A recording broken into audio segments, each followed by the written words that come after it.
Mengapa Ilya Topuria sangat terobsesi untuk melawan Islam Makhachev? Yap, sudah bukan rahasia lagi bahwa sang raja kelas ringan yang sedang sibuk mengurus administrasi di KUA ini memang sangat berhasrat untuk melawan sang raja pound for pound, Islam Makhachev. Bahkan sejak Topuria baru saja menjadi juara di kelas bulu, ia sudah melayangkan tantangan pada Makhachev. Ia bahkan rela melepaskan sabuknya dan naik ke kelas ringan hanya untuk melawan Makhachev. Tapi sayangnya, di saat yang sama, Makhachev memutuskan untuk naik ke kelas welter sehingga nafsu birahinya tidak tersampaikan dan malah harus melawan Charles Oliveira. Topuria pun terus mencoba memprovokasi Makhachev lewat cuitan Twitternya. Makhachev tampak lebih cuek, tapi justru teman-teman Makhachev merasa kesal dengan cuitan Topuria tersebut, seperti Usman Nurmuhammadov dan Takir Ulanbekov. Dan pada titik ini, banyak fansboy Topuria yang menuduh Makhachev takut dan lari darinya. Tapi realitanya, Makhachev sudah ingin kampanye naik kelas jauh sebelum Topuria menantangnya.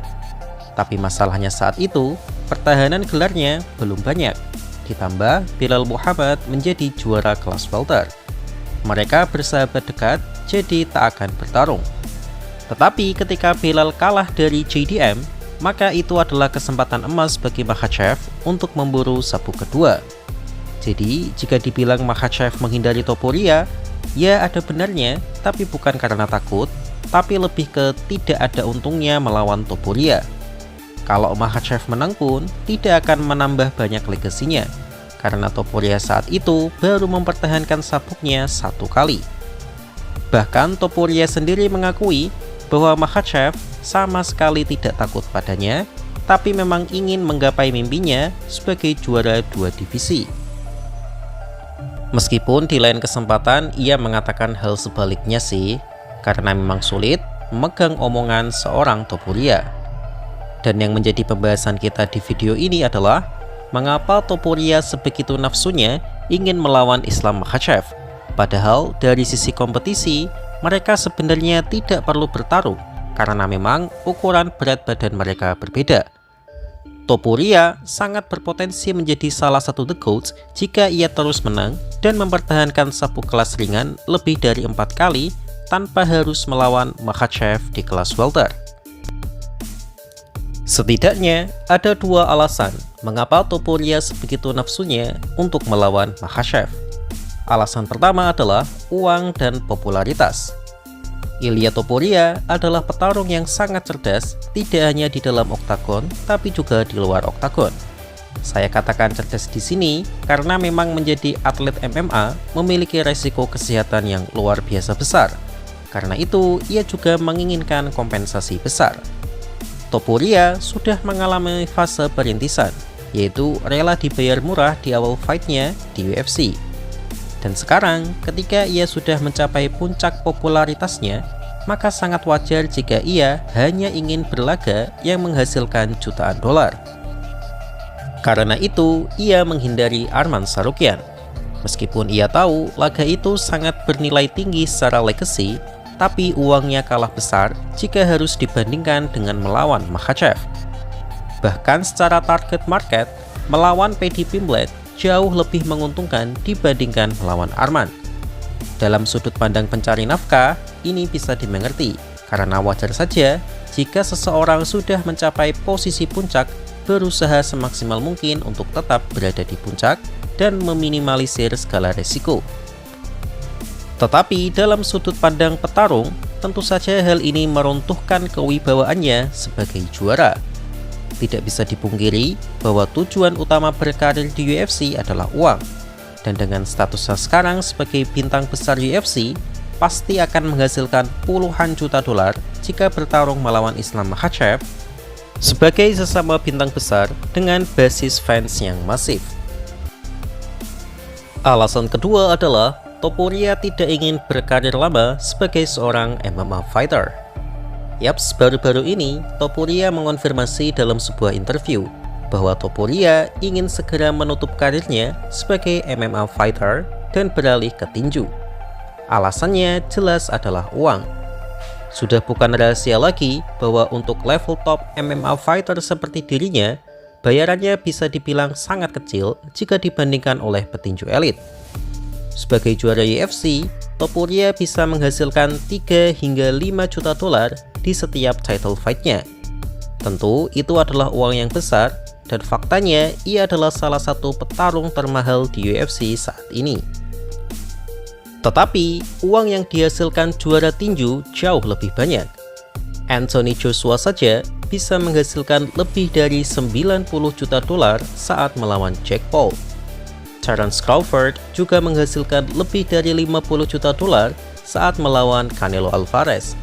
Sedangkan Canelo sendiri yang kalah justru mendapatkan lebih dari 100 juta US dollar berkat kepintangannya. Topuria merasa dirinya sudah menjadi superstar dan tentu saja sangat menginginkan uang tersebut. Namun ia sadar bahwa legasinya di UFC masih belum layak untuk disandingkan The GOAT. Karena itu, melawan dan mengalahkan Islam Makhachev akan menjadi jalan pintas bagi dirinya untuk mendapatkan legasi besar sehingga ia bisa dengan lega menutup karirnya sebagai UFC fighter dan fans UFC pun akan tetap mengenangnya sebagai salah satu yang terbaik karena mampu menghentikan seorang fighter yang sudah masuk jajaran The GOAT, yaitu Islam Makhachev. Andai kata ia kalah dari Makhachev pun, maka itu juga tidak terlalu mempermalukan dirinya karena lawannya adalah Makhachev dan fans akan memaklumi itu. Dan ini bisa dimengerti sih, karena menjadi MMA fighter sangat tidak enak. Banyak damage yang diderita oleh fighter, apalagi tipikal petarung adu pukul seperti Topuria. Menjadi petinju juga tidak kalah bahaya. Bahkan untuk jangka panjang, tinju lebih berbahaya. Tetapi uang yang didapatkan jauh lebih worth it daripada menjadi fighter di UFC. Itu tadi adalah alasan Topuria yang sangat bernafsu melawan Islam Makhachev. Lalu apakah teman-teman setuju dengan dua alasan tersebut? Bagaimana menurut kalian? Aspek selanjutnya adalah fight IQ dan pengalaman. Lagi-lagi, saya harus memberikan poin ini untuk Arman. Meskipun di awal karirnya Arman bisa dibilang sedikit ceroboh, tapi setelah semakin lama berkarir, Arman semakin memperbaiki kesalahannya tersebut. Pengalaman demi pengalamannya membuat fight IQ Arman sudah berada di level atas, karena dengan tubuh yang bisa dibilang pendek, ia mampu mendaratkan serangan telak pada Beneil Dariush dan Dan Hooker. Ia juga mampu beberapa kali mendominasi Charles Oliveira di bawah, yang tentu saja itu sangat tidak mudah. Meskipun begitu, Paddy juga mengalami perkembangan yang cukup signifikan. Di fight terakhirnya melawan Chandler, Paddy tampil begitu tenang dan terlihat lebih cerdas dalam setiap langkahnya.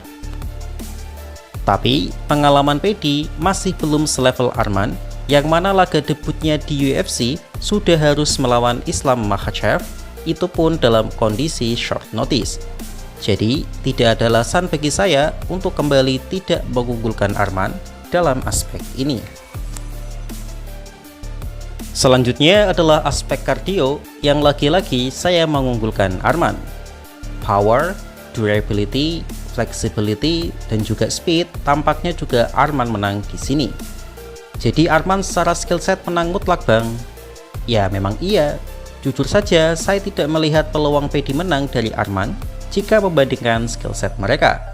Namun ini adalah olahraga MMA, yang mana skill set saja tidak cukup untuk memenangkan pertandingan. Ada banyak faktor X yang mempengaruhi jalannya pertandingan. Misalnya, trash talk Paddy yang jauh lebih bagus dari Arman. Apalagi, Arman memang dikenal temperamen, jadi bisa saja Paddy menguras emosi Arman dan mengakibatkan Arman ceroboh serta melakukan kesalahan saat fight. Namun ini juga peluangnya tipis sih, karena Arman tidak paham bahasa Inggris aksen British. Congratulations tonight, and we can't wait to see if that's indeed what's next to you. Thank you. Say again? I just said congratulations, and we can't wait to see if that is indeed what's next to you. What? Do it then, you little fart. You have another question? Do it? Do it then, you little What? Do it? Do it? Come on, do something then. Do something. Apalagi bahasa Inggris Paddy aksennya bukan British lagi, tapi aksen Scouse atau aksen Liverpool yang super kental. Dan tidak hanya Arman Sarukian, saya rasa foreign speaker manapun akan memerlukan subtitle untuk mengerti bahasa Inggris Paddy, termasuk saya. Jadi sepertinya Arman memerlukan translator untuk benar-benar memahami Paddy. Jadi apakah kalian setuju dengan perbandingan tersebut? Bagaimana menurut kalian?